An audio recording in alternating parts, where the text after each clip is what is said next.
Hello YouTube, I am back in my classroom and I wanted to show you what I've just bought for my classroom to get started on the year. I think some things are pretty typical teacher items and some maybe not so much. Now all of the stuff that I'm showing you right now are things that I did not have to purchase. So none of this will go on my amount of money, although you definitely would have to spend something. My district, and specifically my principal, allots a certain amount of money that goes towards classroom setup every year. And with that money, some of the things I buy with school money are a lot of things that get used up, because the stuff that I buy that it's like I want to keep, if I would ever leave, I want to have purchased it with my own money. The stuff that we use up, and I have to buy year to year, it's a true blessing to be able to spend school money. So I want to show you some of the items and let you know why I purchased them, and maybe that will help you to think about some of the things you need to purchase for your own classroom. The first thing I have are these very big, hefty, jumbo slider bags. And I needed to buy two. I use them as personal stores for students. There is no reason that a second grader needs to have 40 pencils in their desk that are floating around and getting lost and falling on the floor. And we do not share pencils in my classroom. So instead, all of those materials that we don't use or that we don't need yet go into one of these big bags that is marked with the student's name and classroom number. And those are stored. I don't have it set up yet, but I am fortunate to have lockers in my classroom. And so these were the bags from last year, but they're kind of slimy and falling apart. So all their stuff goes into one of these bags, and I have 3 lockers that are labeled with the numbers of students. So students 1 through 8 will have their extra materials in this locker, and then students 9 through 14 will have theirs in this locker, and so on. And what will happen is, in the morning, one of the items that kids can do is to get items out of their bag. That's kind of part of our morning routine. And so if they need to get items out, I do not allow students to get in there themselves. That's just asking for sticky fingers, and it's not a good plan. So, but if kids need anything, all they have to do is say, I need to get something out of my bag, and I walk over and get it out for them. If it's a pencil and it's not sharpened, then the pencil sharpener is right there on that table, so I'm able to sharpen it. And then students put their name on that pencil and they have a new pencil. The next thing that I purchased was a giant size pack of Lucky Charms. And those Lucky Charms get put in baggies. I've already made the baggies. They have a little label on it that's kind of a welcome back to school label, and those will get enjoyed on the first day. This is not something I purchased. Purchased a large container of cardstock. We use that for lots of math games more than anything else. And I never want to be without white cardstock, because you never know when you're going to need to whip something up pretty fast. So I keep that in store. I purchased white lunch sacks. There are 50 in this bag, and I love these. I love also to have these up in my teacher cupboards, because if kids make a gift for Mother's Day or kids make a gift for the holidays, then we have the kids decorate the outside and throw those, a little homemade card in there, and then it looks like a nice present. I prefer them in white, and I try to make sure I get those early on. We celebrate the second day of second grade, so there are a couple. I really don't give a lot of candy.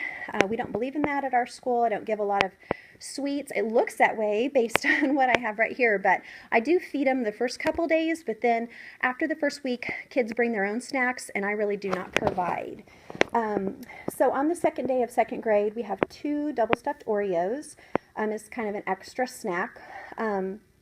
I sometimes do have food allergies. I don't have kids that are usually allergic to Oreos, but if I ever did, I either have from the very first day, I like to feed them on that very first half day, and so I bought a container of fruit snacks because, kids are they're nervous when they wake up on that first half day. Sometimes they don't want to eat anything, and then by the time they get here and it's 9 o'clock, they're starving. So I like to give them a little bit of something to get them through that half day. And if a kid is allergic to Oreos, then usually fruit smiles are fine. So if not, then I definitely know of the problem before. Our school nurse is good about letting us know. I also have Double Bubble. Again, this is for the second day of second grade. We don't do gum at school, but we do send home a piece because we want it to be super fun. Sorry about my hand there in front of the lens.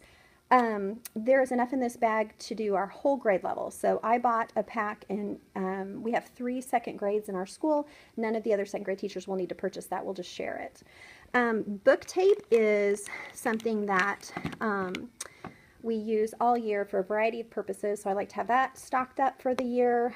I needed new pens. Some years I do, some years I don't, but I grabbed a couple packages of red pens, I guess 3.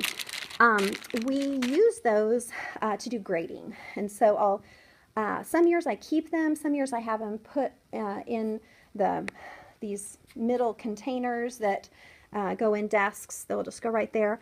It depends on the kids. It depends on how much monitoring they need of stuff like that. Last year my kids were fine to have those at their desk area, and it made it go very quickly. Labels are something I have.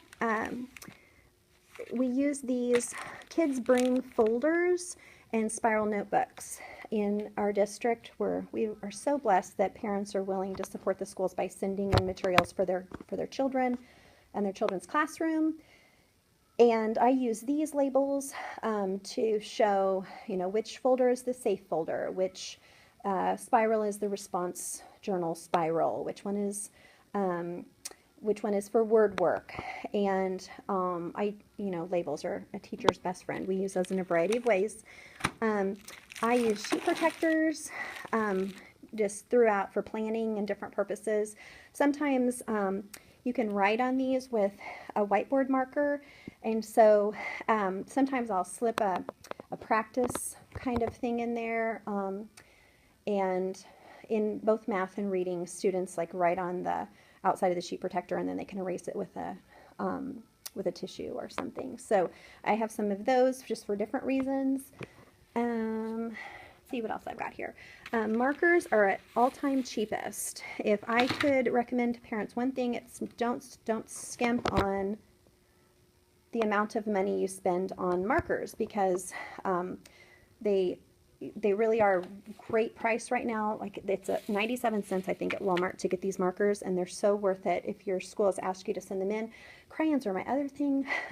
Send in Crayola. It just, it will help your kid throughout the year. It's 25 cents more right now to buy the good stuff, and I totally get that it adds up. I have children of my own, and it amazes me how much we spend on school supplies sometimes, but that's one of those things that it will go a long way towards your child having good materials to use throughout the year. We do back to school confetti when kids come for sneak a peek, and so it's magic confetti, and there's a little poem that goes with it, and we send home a little pack, and if you put the magic confetti underneath your pillow, then you will have sweet dreams before school starts. So just for fun, we do that, and they're like $1 for one of these things of confetti. I used to buy it in a really big pack, but I wasn't able to find those. So we already have them complete for this year, but when we have someone that volunteers to come in and help us out, that's one of those things we can have people do early. So in the spring, that's usually when that kind of thing starts coming to mind, and we'll have helpers package the confetti and staple the little poem on the front, that kind of thing. This was my one thing that I went back and forth and back and forth. I love these, like many teachers that I know. I love these felt tip pens. They're perfect for grading. and, you know, just marking on student papers.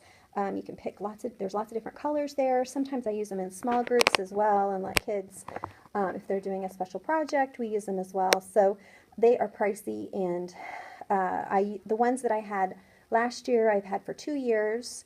But it was definitely time. They're kind of all dried out and gross, and the best colors are gone. So I did need a new pack of those. We do time capsules those first couple weeks.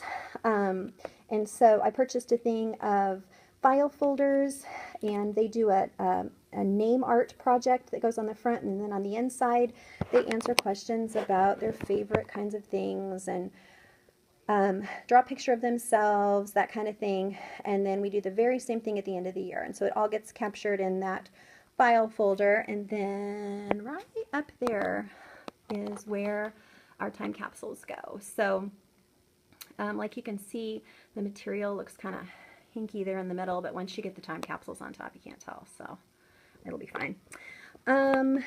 We do Jitter Juice either the first whole day or half day, just kind of depends on how it all goes. But we'll chill this, and I have some large labels that it says Jitter Juice on the front, and it helps your jitters go away, and there's a book that goes with it, and they get like a little Dixie cup with an inch of cherry 7-Up, but it always tastes amazing, and it's kind of refreshing.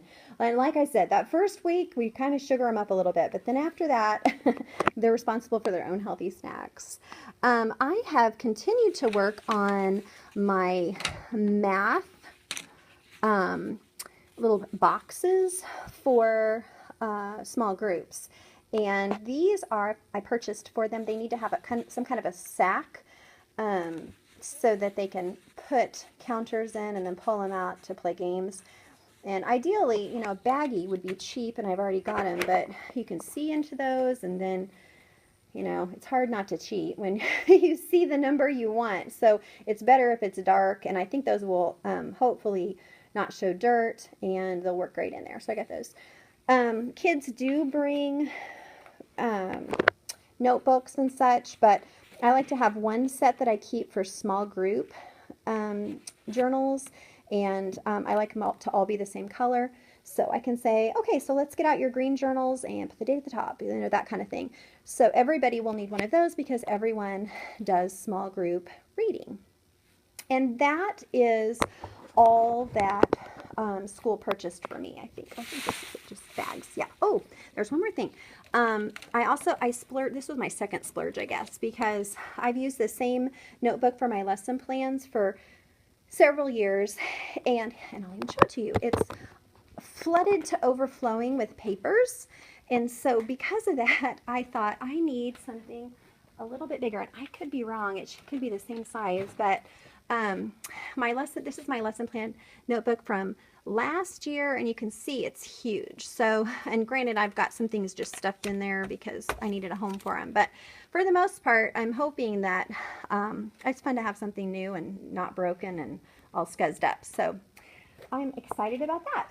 And I think that is everything that I purchased with my card from school. And like I said, I know that some people are not that lucky. I get that I am blessed, but I don't take it for granted, and really appreciate the fact that folks are willing to give that stuff. You know, if you think about it, if I didn't have money from school, those are pretty much non-negotiables for me. Those are things I need, and I would end up having to purchase those. So, you know, maybe I would decide, well, everybody can bring their own snack on the first day or whatever, but I just feel like we want school to be fun, and this is one of the ways we can do that. So I hope you have a wonderful day, and I will talk to you later.